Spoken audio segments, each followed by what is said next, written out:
Hi there. So, where do I start?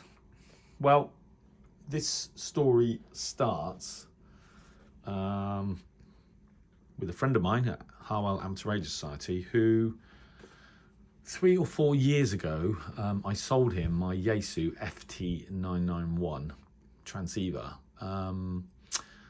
because I had decided to purchase a Yaesu FT991A transceiver. And the only difference being that the 991A version utilised a real-time spectrum scope, whereas the original 991A didn't. You had to sample it manually. And so I paid, I think, £1,200 for the 991A, and I sold my friend the FT991 for a price that I'm not going to share, but it was certainly a reasonable price, very reasonable, because I'm a very reasonable type of guy. And he was very grateful. I bumped into him. I bump into him regularly at the Harwell Amateur Radio monthly club meetings. And I did last month in October. And he told me that he still hadn't switched this radio on, this Yaesu. And I've been bugging him for a long time, why haven't you switched on the Yaesu? Why haven't you used it? I sold it you 3 or 4 years ago. And, he's such a lovely guy. He's got excuses, I haven't got an antenna, I haven't got this, I haven't got that, etc. So I actually offered to give him an antenna. It's the super antenna that I bought from, I think, Martin Lynch & Sons a few years ago, which does work. It's sort of compact. It's not massively efficient, but if you live in a house or a flat and you've got either a balcony or a small garden, you can get on air on sideband. So I said I'd give it to him. Anyway, I'm not quite sure how he managed to get hold of these Joysonic transistor radios, but somehow he ended up with quite a large quantity of brand new. I say brand new. We're talking manufactured in the 1970s. A large quantity of these. I think he bid for them on an auction or something and won them. I don't know how many he's got, but he's got a lot. And he just literally said, look, I know you'd appreciate this. So he gave me one, and then he gave me 2 more. Now, I've never heard of Joysonic, but this radio is reminiscent of the transistor radio that my grandmother gave me for my 7th birthday. Very similar, different colour, AM only. And these are, like everything was back in the sort of late 70s, 80s, made in Hong Kong. If you can see that, maybe that's, I don't know, you can't really see from the light. There you go, made in Hong Kong. Like everything was made in Hong Kong when I was a kid.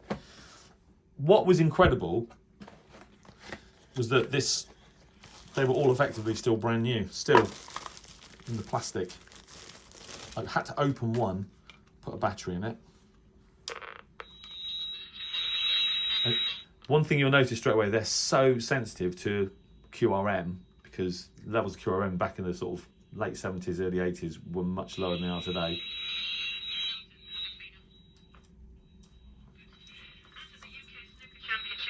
Hopefully you can hear that. I can't put it anywhere near my phone.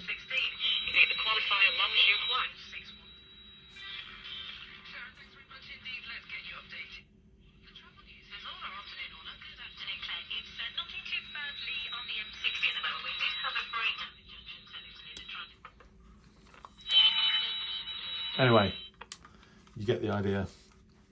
So that's the one that I opened. It actually runs on 2 AA batteries. But what was incredible was that, well, he gave me 3 of these. So here's one of the others. And it's still sealed in the original plastic wrapping with, what, 50-year-old sellotape? It's literally as new. I can only assume that the other 2 are working. That one worked straight out of the box. And it really took me back. I've been sort of thinking for a while, I must try and get hold of an example of the radio that my great-grandmother gave me. on my 7th birthday, and I never really got around to doing it. I kind of don't need to do it now, really, because they were all roughly the same size, different colours, slightly different shells, casings, etc., but all made in Hong Kong, and usually AM only. So I thought I'd share that with you. Now, I've done a bit of research, or tried to do a bit of research on Joysonic, because obviously I've never heard of them. And if you look online and sort of type in 1970s transistor radio made in Hong Kong, you'll find thousands of images of the same radio in all sorts of different colours, identical radio but with different branding.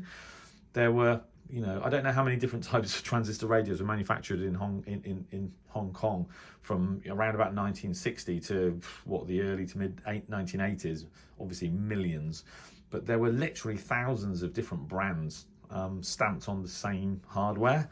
So this Joysonic Victor Tango 104, if I looked hard enough, I could probably find, I think I did actually, I found the same case with clearly the same innards with a different brand. But it just took me back to when I was a kid.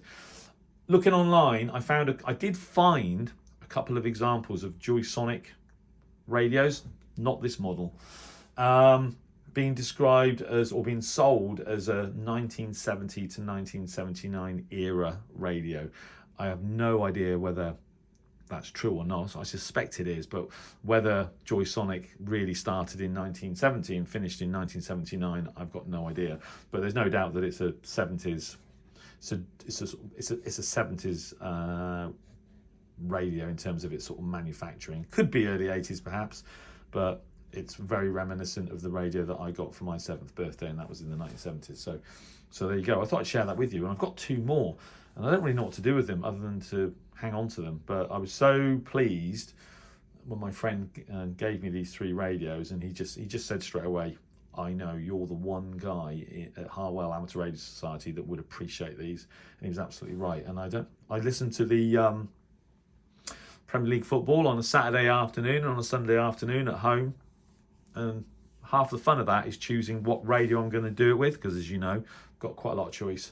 And for a couple of weekends, I took it back to basics, and I used this radio to listen to the football on Saturday and Sunday afternoon. And if anything else was going on, it can be they're quite loud, but the audio quality is not great. And you've got to be basically sat next to this thing, actually listening to it, and paying attention. Otherwise, you're gonna miss stuff. But yeah, I did that for a couple of weeks just to get back into that like 1970s vibe when I was a little kid, and it was great. And I'm sure I'll do it again. But so there you go. So solid state AM transistors radio. So the slightly dodgy English there, made in Hong Kong. If anyone has got any more information about Joysonic, about this model, the VT104, that would be amazing. I'd love to know a bit more about them. I can't find anything, and AI can't find very much either. It might be that, probably Joysonic is just one of many brands that was stamped on this particular model. But if you've got any more information on Joysonic, or if you've got an identical radio but with different branding, that would be great as well. So yeah, let me know. For now, I'm just enjoying a bit of a sort of trip down memory lane, really, because it's just so brilliant to be in the possession of something that's still as new, still in the plastic wrapping, held together with 50-year-old sellotape. I mean, talk about time capsule, unbelievable. Anyway, there you go. Thanks for watching, and 7-3.